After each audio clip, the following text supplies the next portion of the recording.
Hai ijoollee Oromoo akkam jirtan naguma keessanii ani nagaa kooti galata Waaqayyoo haa ta'u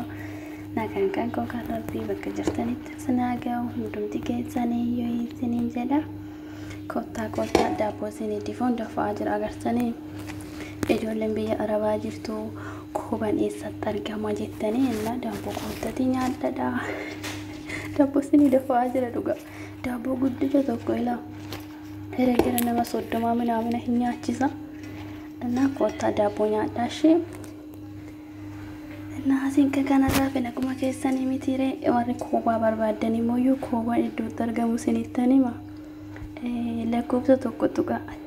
warri koobaa hin barbaannaa daabboo tolfachuu barbaannaa warri jettan jechuudha lakkoofsa tokko tuqa isinittani ma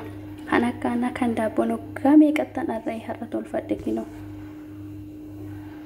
Na kottatti nyaadhadhaa isiniin jedha.